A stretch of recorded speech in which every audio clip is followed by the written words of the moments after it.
That's a terrible time to start.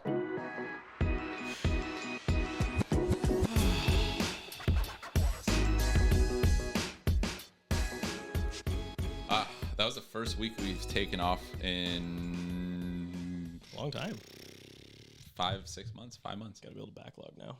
Yeah. You don't need to skip. Yeah. How's everything? Better now. Yeah. For me. Okay, we're good. Yeah, I got COVID in 2023 and demonetized. Can't say the big C. I don't know if you can anymore. Can you? I have no idea.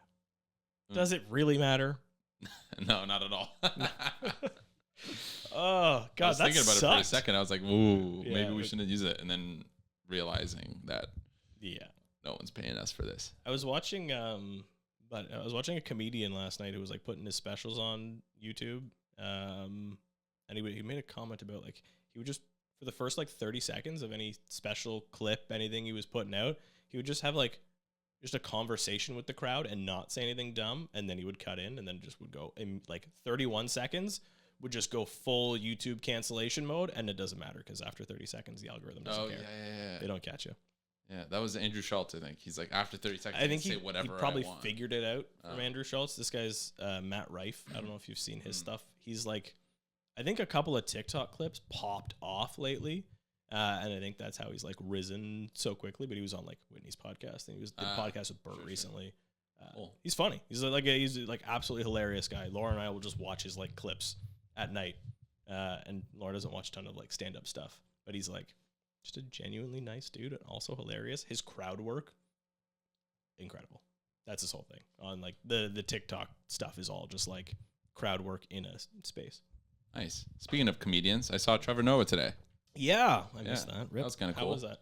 I mean, good to know our tribe dollars are going towards good things, but I mean, yeah, it was interesting. He mentioned a few pretty cool. The one thing that stood out for me was that someone said, how do you be authentic nowadays? Everybody's promoting being authentic and being yourself, and he was like, that's complete BS, pretty much. And he's like, you have to read the room, pretty much. He's like, that doesn't mean I'm not being authentic, but I'm being myself, authentic to myself in different scenarios. Right. He's like, if I'm authentic me and I am out in a certain place at the office, let's say, that's not the right time for me to be, being completely saying what I would. Yeah. You can have a different vibe friends.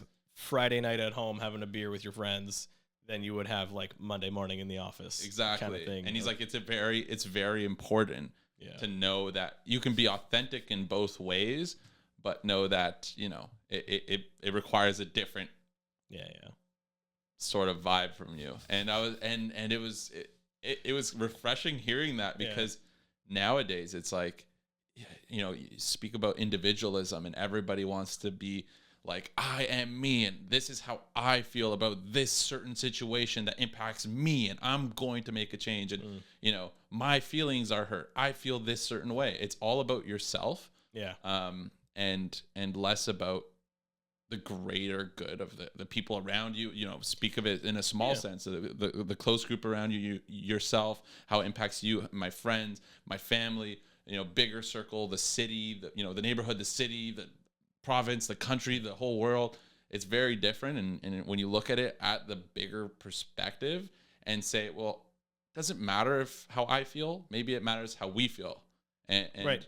What version of you is the best for that scenario, and those around you, kind of thing. He used like a voice, and it was like, he's like, no one, when you describe yourself as being like, oh, I say it how it is. Oh God. And he's like, you're a fucking asshole. He's like, that's exactly what he said. He's like, yeah, you're an asshole. Like, you don't, there's times where you can say it as it is, and around certain people, that's good. But you don't want to be the guy that's like shocking people and offending people, because then the greater good is ruined, and it's because of you being an asshole. Yeah, you just kind of bring the whole mood down being a dick. Not like, you can tell it like it is without being a dick. Yeah, right? Exactly. You don't, if you have to say, I say it how it is, you're probably not saying it at the right time. So Yeah, that's what really stuck out to me. I don't know. You wanted to jump in there. I just kind of ranted a little, but that's okay. I don't even remember where I was going. Individualism, maybe? No. I was just gonna say something stupid about I'm gonna be me at Monday mornings, and no one can say anything about it with a beer in my hand or something. He had another funny joke. I'm just stealing all his he was you really, gotta fucking I didn't get to see it. He was really good, but he was like, I had a boss once that told me, we crack a lot of jokes in the office. Everyone laughs at my jokes. And he's like, no, you're the fucking boss. Yeah. Like, they have to laugh at your jokes. And it was just so, he's like, don't be that guy. Like, don't be that guy. Read the room. Know what your role is in the current scenario. And, you can be funny, but if you're cracking jokes and you're in a position of power, then is it really a joke? Or? It's funny how, like, little self-awareness there is in the world, I feel like, or at least some people. That's something I think I've realized over the last few years is just people are not incredibly aware. A lot of people are, and I think it's an important skill to kind of see who you are in that scenario and how your actions impact those around you, and take an introspective look and see what your role is. You're not, if you're the funny boss at all times, right? That maybe you're not. Or if you're the tell it like it is guy at all times, so maybe that's not what the group needs. Yeah. Anyways, it's pretty cool. I mean, it was really good. Was there anything else there? What was the whole? Did you guys walk the like trying to sell us stuff? Trade show. What do you get sold at a real estate trade show? Signs and like true. packages and all that stuff. Like there was a bunch of lawyers and accountants and stuff like that. I didn't really pay attention to that. I went just to see him because I already paid for it, so might as well. Yeah. Free lunch. Yeah, that's free it. lunch. What else are you going to use it for? There's another thing he said that I wanted to touch on too. That was pretty interesting, but now I can't remember it. Oh, no. He has the same perspective as I do, or I have the same perspective as he does. I'll give it that way because he's older, maybe. He laughs at people. He laughs at why people do certain things. And I've had this since I was a kid, and I never heard anybody else talk about it really. So it made me feel kind of I don't know. It's kind of like a moment for myself. Like, other people think that too. I thought it was just me. And like I watch people and just think of how weird we are. The sense of what kind of creatures are we, and why do we do certain things and worship things and then like build things, and how gross we are, and like there's so much that goes in it, and it just makes me laugh. My reaction to it is just like to laugh right away. Like everything's just kind of funny, like weird. Like we're funny. So weird, and like you can name any scenario that might not be weird to people. They're like, I do that every day. Like, because there's a lot of those where you're like, oh, this is a thing that people do, and then someone will say that it goes two different directions. I guess you're like, I do this thing and it's weird, and therefore nobody else must do the thing, until you go on Reddit or something and you're like, oh, everyone does it just in secret because we all think it's weird. Or you're like, I tell people the thing, and then people are like, no, people don't do that. You should be in a hospital. Stop doing that. Don't do that. I think it's weird. I think what's weirder is the stuff that people do blatantly and just think it's okay. I can't name one right now off the top of my head, or else I would. But see that on the road a lot. That's fucking driving home last night. I was like, just one of those like people that just have zero awareness of those around them.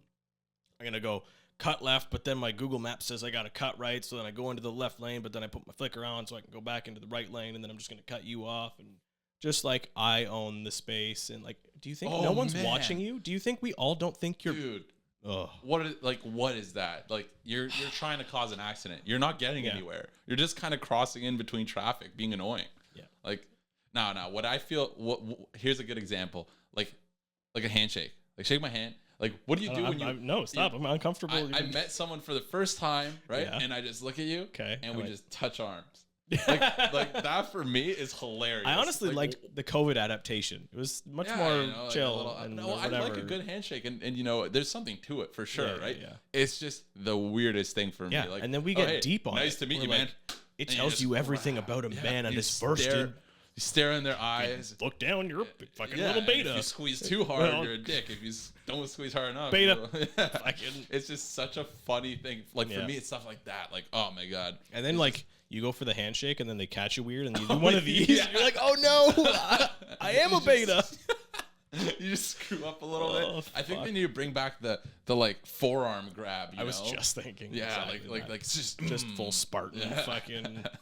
Hello, brother. You have to grab the arm guard that someone's wearing. I'll see you in battle. Oh man, yeah, that's definitely something weird that I will like. I find this. That's such a funny perspective. Weird. Yeah, it's the things that we do, right? Things that we do that are just totally normal. How deep down a lane we go to. Yeah. You got me. I'm gonna be thinking about this shit all day now. Oh, it's what I constantly think of. Like this is like since I was a kid, and it's made me laugh. Like it's funny. It's funny. Watch next time you go and you meet a group of people, you're gonna be shaking their hands and just thinking about each of them and how weird it is and how like funny, and each of their handshakes tell a different story. Yeah, and, yeah. Or like I don't even know what to. And be like, oh, you're a bitch. I don't. You're a bitch. You're a bitch. I don't even know how to start it these days. Like there's people. You don't even know, is the handshake the thing that you do? Oh. Do you handshake? Do you hug? And do you want to be the person? Fist bump? Like, do you to initiate do like the multi-handshake thing? Do you do the handshake with the back pat? Like, what version are you? I think it's pretty obvious. What?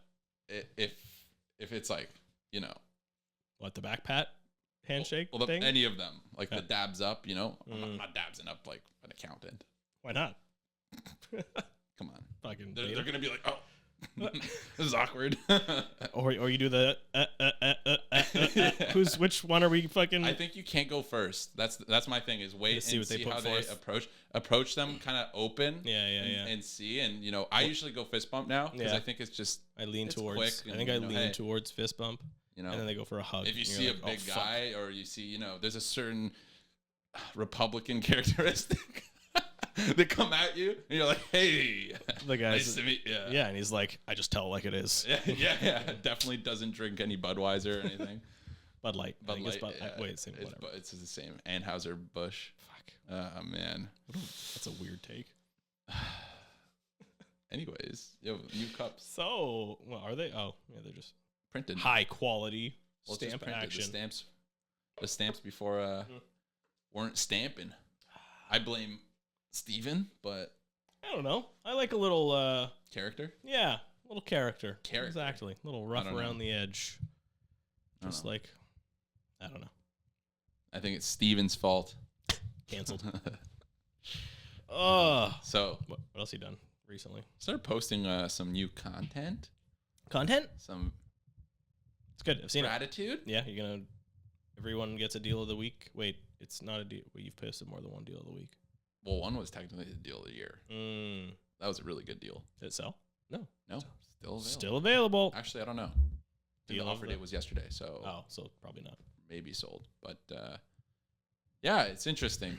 I think it's probably helpful. First of all, I had an aha moment. It was actually Michael. So there's another agent that joined us a month ago, maybe a couple months ago, from another brokerage, and I was having lunch with him, and he mentioned to me, you know, why don't you just post those deals that you talk about? Right. And I'm like, oh, it's good. I don't good know question. Why I've never. He's like, you have all the information already. All you need to do is sit down and just like do a little bit of editing. You already do editing for other stuff.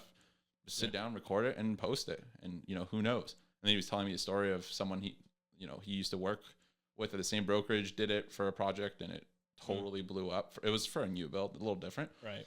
But still.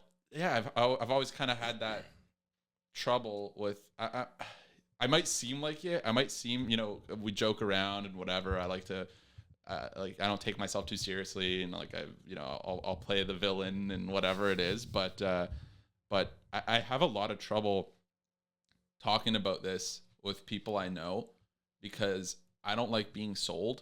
That's like being in sales. I don't like being sold on things unless I really want to be sold on things, you know, video games or whatever. Like, I'm like, yes, give me all the content. But it feels icky. Yeah, There's something about it. It feels icky. And I know what the intentions are. Yeah. And but at the same time, there's somebody looking for it. Well, right? I get why you're trying to sell me, and I respect it, right? Like, I get it. It's hard. And like, I've done it in the past. You know, I get it. It's what you're taught. If you look up all, you know, that Gary V formula or whatever, message everyone, tell them. And like, I get it. It works. I feel icky doing it. And I've done it when I was younger and it felt icky. And this was a way where it feels super weird shooting the video because I'm like, just hey, you two. I think I was watching another video recently. It was like a marketing guy's video recently, and it was like it was one of those like, do a challenge, record that video for like 30 days, not the same video, but record something, a minute, self-talk, 30 days, post it or not, probably post it, but just do it to get the feeling down, because it's fucking weird. I can't, like, I still have not been able to bring myself to do it because I find it's icky and it's uncomfortable. Weird. But it's like everything when you first start. I should fucking do it too. It feels weird. I sat in this seat doing the first video, and beside us, so there's a wall right beside where Phil sits, like 2 feet away maybe. It's a very small room we're in, and there's a architect and his 2 employees right out there talking, and I hear them, and I'm sitting here. I'm like setting up. I'm like, okay. Now here's the deal. And I'm like, oh man, like I feel so stupid. And they're right. They definitely just hear me. And then I'm like, 100%. And then they hear me pause and here's the deal. And I keep doing it. And I'm like, ah, man, I feel so cringe. But I don't feel cringe posting that stuff because I'm like, first of all, I'm not trying to sell anybody. I'm just showing what I've already done, the background checks and the deals that I have found or my team has found. And that's it. And holler at the property specifically or show any actual photos so that we're kind of clear. Yeah, blurred photo, no address. Even the location is very vague. I give like Toronto. I give like downtown Toronto. It's close to this one big project. I don't even name the project. So like, because I can't. Like, first of all, you have to. It's kind of a gray zone. Not even a gray zone. There's things you can do and you can't. I can't post any photos from those properties. Yep. I can't say that. I don't think I can say the address. I'm pretty sure it would also, that would be, you gotta have someone, if someone doesn't have a reason to call you to find something out, right? Exactly. But also we can't. And that's, well, that was the other thing is, if you want more information, I'm just giving you the numbers that I've ran that I'm pretty confident we can do on these properties. If that's something you're interested in, then book a time on my calendar and let's talk about it. But, and I don't feel bad about a Calendly link? You got fucking, hey! Yeah, I do. I've set it all up. I did a quick overhaul. And it's funny. I know all the fucking things. And then I'm like, do I have a Calendly link? Nope. Do you have one? Yeah. That's good. On the sales thing, it made me think. I was, you know who Ed Milet is? Yes. Okay. So I was watching. Meathead. Yeah. Ed Milet. He just looks, anyways. He's a great guy. Because I know him. He's like Grant Cardone light, right? I don't think I don't know. I just think of them as like the same type of person. I think that's it's one of those is a far more. He's a 10x personality. Okay. But I heard him on, I don't know. I don't even think it was his own podcast, but it was on somebody's, and he was talking about sales and why, if it's something that you truly do believe in, that is, I mean, it's very hard. It's easy for some people, the whole like used car salesman environment. But it's really hard for people to sell something that they're not passionate about or they don't believe in. And then if you are super passionate about it and you do believe in it and you do think it's going to be good for someone to actually take that action, then it's quite easy to sell. And it's not really like, it doesn't feel like sales, right? It's just you're having a conversation and explaining to somebody why this is going to be beneficial for them. And he ran through a really sad story. He used to be an insurance sales guy, and he met with a family to sell them the life insurance policy. And life insurance is fucking boring. It's super boring, and it's something that you put off, and it's something that I've been putting off, and it really got me thinking. You should probably. 100%. Yeah. And it was like young family, 2 kids, third one on the way. The husband put off the life insurance thing. They were like, it was like a Wednesday kind of thing. Okay, we'll have the conversation next week. And he's like, I should close this deal right now. And he's like, close what's in front of you, capitalize on that moment, because if you truly do believe it's the best thing for the people that you're selling or whatever, if you're passionate about what you're doing. I'm super paraphrasing, but long story short, there was a car accident on the weekend and both mom and dad died, and then the kids were left with nothing and no life insurance policy kind of thing. And he was like, it's lived with me forever. Like and it would live with you forever. Oof. Right? I mean, thank God that we aren't in an industry where like our not selling somebody something would have that, you could potentially have that kind of an impact. But it kind of opened my eyes to like someone's looking for, if they're coming to you in the first place, they're looking for what you're selling. And if you are good at what you do and you're providing a real service and you're passionate about it, then don't be afraid to fucking help them make the right decision for themselves, kind of thing. They found you in the first place, right? That was just a real fucking dark, sad story that I heard the other day that kind of opened my eyes a little bit to that, like, taking the icky off of, like, sales. That's very interesting. Right? Yeah, it goes exactly to what Trevor Noah was talking about today too. Another thing he was saying is, you know, do something that makes you feel like you're in the flow. Right. Like, he's like, you know what it is, like, whatever it is, when you're on vacation or whatever that feeling is, or when you're working and things are moving and you're just like, it doesn't feel like work. It doesn't feel like I'm doing, it feels just like natural. And you get this little high from it. It's like, if you can find a job that you feel like that with, then you're in a good space. No matter what, no matter what the area is, if you can find that flow in your life, it's a good place to be. And I completely agree. And I think, and you said, like, what the value you bring, you know, you were talking about Ed saying that, you know, the value he could have brought in that scenario was practically setting up these kids in what is probably one of the worst situations you can possibly be in. Sounds like the beginning of like a book, or like, you know, like it's like literally, it's like a real depressing movie, really or depressing, and how he could have added the value there, and it's something that I'm coming to. I don't know if it's like I'm coming in my own. What's the word? That's a weird way of saying it. I'm yeah. Not gonna hit the button. I know the button. I'm not gonna hit the button. Stop. No.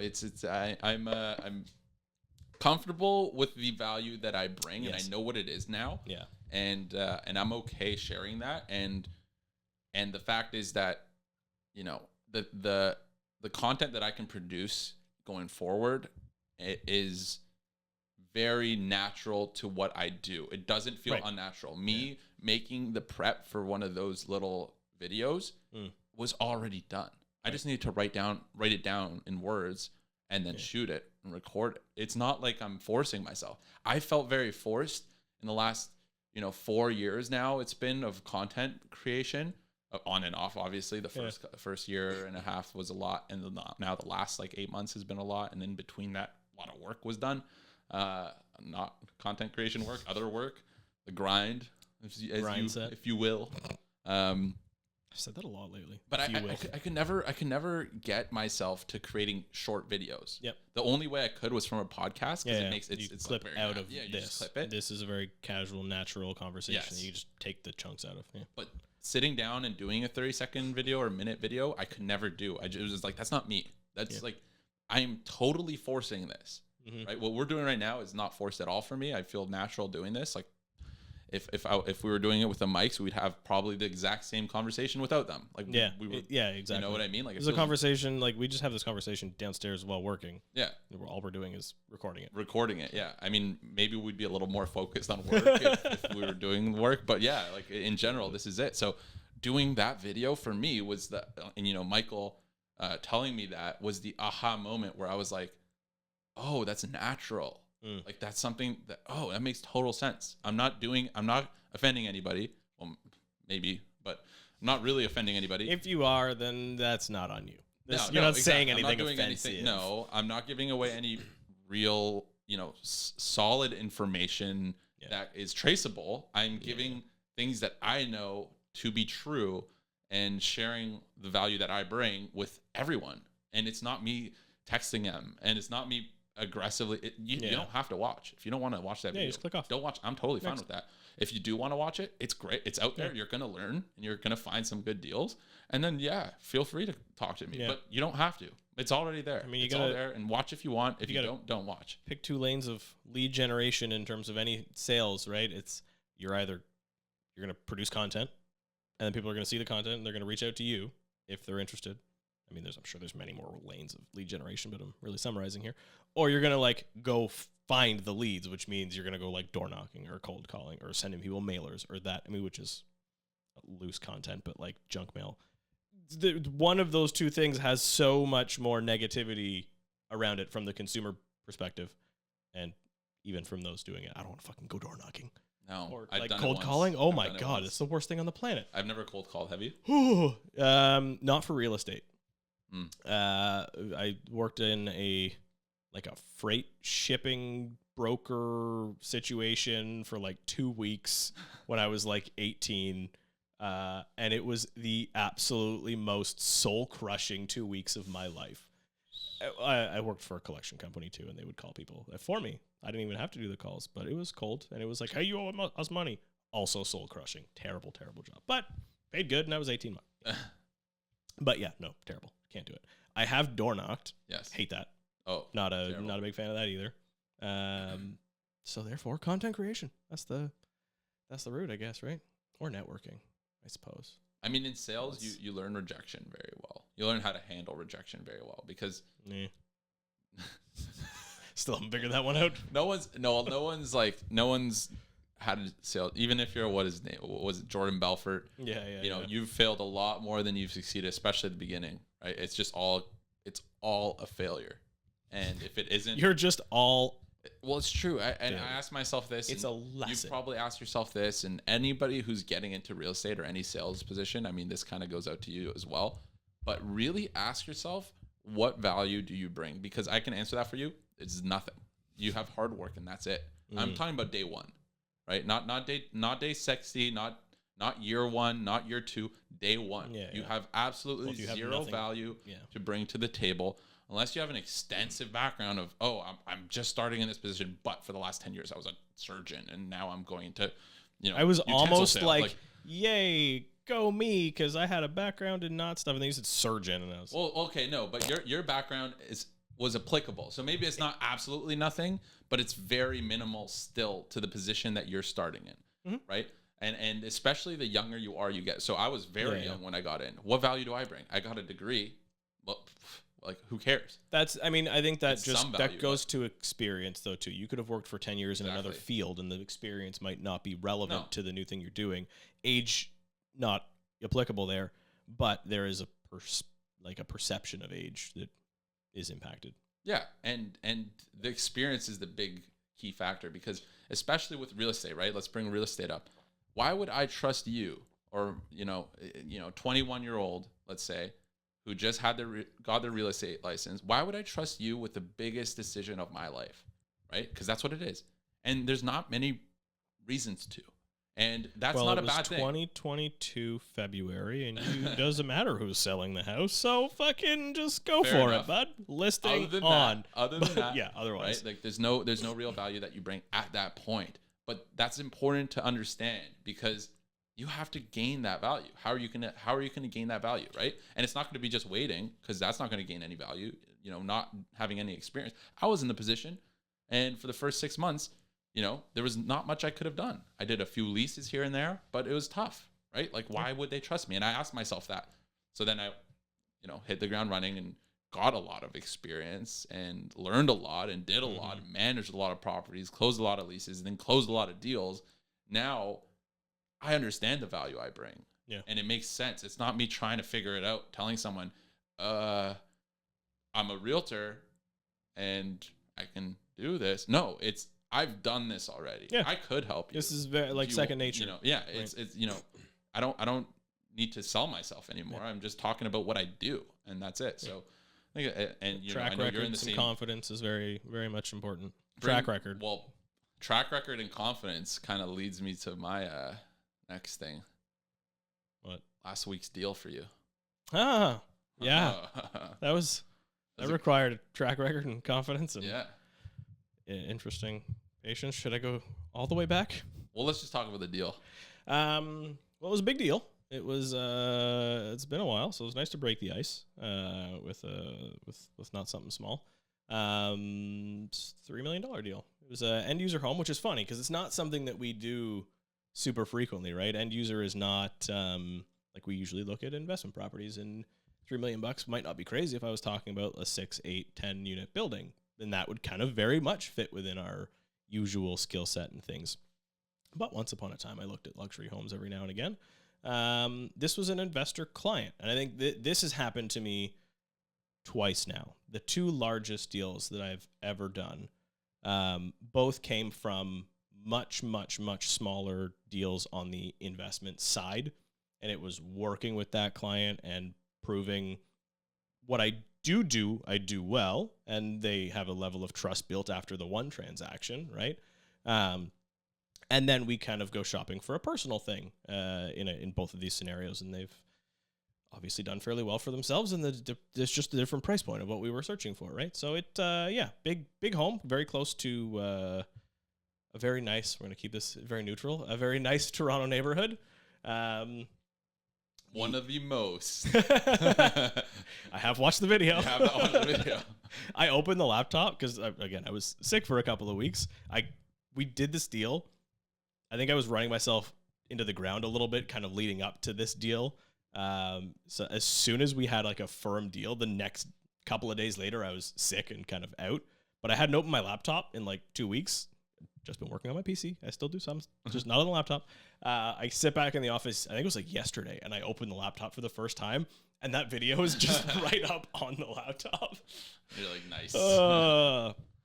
Anyways, what he's referring to is one of my YouTube videos. You can go through it and see. Well, now you're going to know what neighborhood I'm talking about. One of the most luxurious neighborhoods in the world. Very exclusive. Very neighborhoods cool. in the world, yeah. Yeah, it was cool. It's I didn't realize how much fun it was looking at a different kind of house. And it kind of really, it was like, I've been thinking a lot lately of what's next, right? And not necessarily like I gotta change my whole life and go in a different career direction or something. But after a few years, you've been doing something so like every day, like this 1 to 4 unit Toronto home is like our bread and butter, essentially, right? It's what we do every day, and we can do this with our eyes closed. We know the numbers, we know how to analyze the deals. It's pretty simple. And I'm starting to realize that, yes, this should still be the bread and butter, but like there's always growth potential in something. And I don't know that there's like a ton more to learn at this very moment in time about that specific niche that we deal with. And I've been thinking of like, what's the next like tool I should have? What's the next like piece that I need to add to my repertoire? And apparently now it's going to be luxury homes because that shit's fucking cool. I like looking at houses with elevators and saunas and fucking other cool big things and new builds, and it's just different. A lot more emotion. But it was exciting. A lot more excitement, a lot more emotion. Both. Yeah.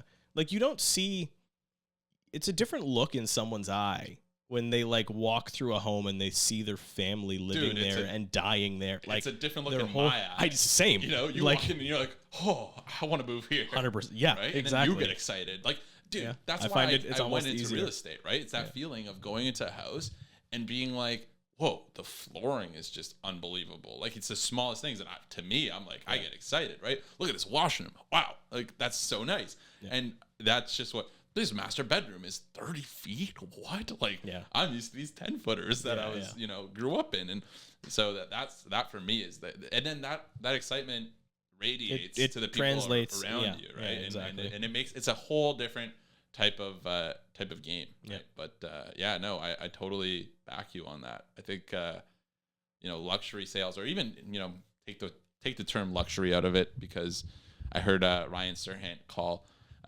He was like, we had a sale for $7.5 million. Now on to the luxury sales. I was like, oh yeah, okay. That's a different. He's like, luxury sales is 10 million plus. And I'm like, okay. It's a different caliber. It depends on where you are too, right? What market? Like you could have your 3 million Canadian fucking look like a small. It's a shack, whatever. On luxury. What is this? $250 million penthouse Central Park. Oh man, only for billionaires. Luxury. No. I mean, how do you even buy that if you're not a billionaire? You have to be right. Yeah. It's a couple of B's. There's only a handful of people in the world that could afford that, but I feel like a lot of them that could probably wouldn't even bother. But no, like you could buy like build your own building. You could just build buy your own Texas or something like you just maybe not Texas. A couple islands. I know one of them is for sale. Ooh, I think it was purchased. Oh really? Oh yeah. Oh god. Not a good island to buy. Oh, but end user stuff. I think end user stuff's exciting. That was one, and then I've also been also very. It translates to what we've been doing, because if you can underwrite a deal like we can, well, people, it's still the big. I mean, this is the biggest financial purchase, and they still want to be able to know that it's a good financial move, right? And we can certainly help in that regard as well. And we're talking about like top ups and things and cost for construction. Like there is still very much pieces of the tool belt. I don't know why I did this. Batman. That was weird. WWE World Heavyweight Champion. But like all the pieces of the tool belt that you've built over the years are still very much applicable. And you're just adding another tool. For sure. And that's exciting. But my other direction, so luxury was kind of sorry, fucking Ryan. End user, and end user, but like, yeah, cool stuff. Or I've been toying with this Airbnb thing. It won't leave my head. I like the Nerd B&B. Did I send you the place that's like in the States somewhere that's like this giant? I mean, obviously it's not going to fly here to have such a huge amount of space, but like, it's like this board game cafe. Giant, not like it's just a huge Airbnb type space where they've got all the board games under the sun. They got space for tabletop games. They got like little painting stations and stuff. Like just the sickest Nerd B&B getaway space. I think I've always been a fan of a cool Airbnb. Like I never really thought of Airbnb / short-term rental. Like I'm gonna buy a condo and Airbnb it as one. I think it's a really shitty investment model for most places, especially when we're talking about around here, like in Toronto. I think it's we learned it during COVID. I think it was just something people did as a stopgap to make a model work, but not really a great model. And I think doing shit like that eats into housing supply really unnecessarily and probably not great for the local economy at all. But doing that at like a cottage or something doesn't impact anybody. No one's living at the place you're going to do this at, like up in the boonies somewhere that's out of the city. You're not eating into housing stock, but also you're creating something that's super niche. And then if it starts making its waves through a certain community, you're going to be booked out forever. And you can pick a niche that you're into, nerd shit, and it would be fucking sick. And also it's a lane. It's like a parallel lane, right? You're taking a left turn off of the thing that you already do. Anyways, I don't know how I'm going to execute this thing, but it's been... I might be the only person that will tell you this, but you should do this. 100%. You're not. You should do this. Maybe I'm the one that's in it. I've only started to bring this up in the last like week or so, but I think people can feel it when I talk about it. Yeah. They've been like, fucking do it. Like it's unique and you can see it. Figure it out. There's not really much more than that I can really tell you. I know. Now I got to do the roadmap and do it because analyze it. I don't think you're far off. Yeah. And I think that would be something that, you know, like a good example is like my dad doing the cafe. Yeah. And like, he had the dream. He puts in so much work to it. And I'm like, why are you doing this? Like, you know, but it's his baby. For him, it's not, like it's not. He's in the flow. Like when he's in it, he's in that flow and he loves it. And every second of it is, you know, he'll be driving.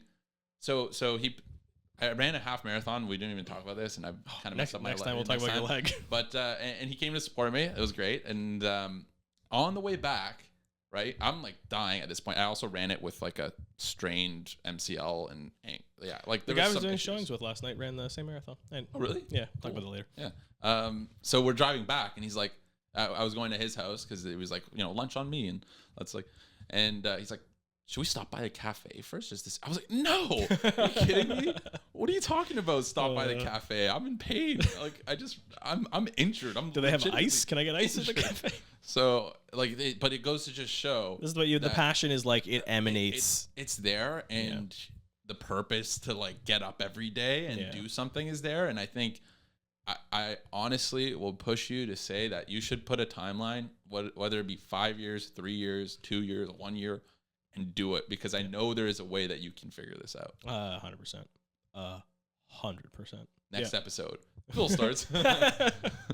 Phil's broke. Got to do a refi or two or three or. We should wrap it up. Yeah, we should. This is gonna be a bitch to edit. Yeah. Thanks. Nice having you back. Yay! We're back, baby. Shout out, Gabby Ducky.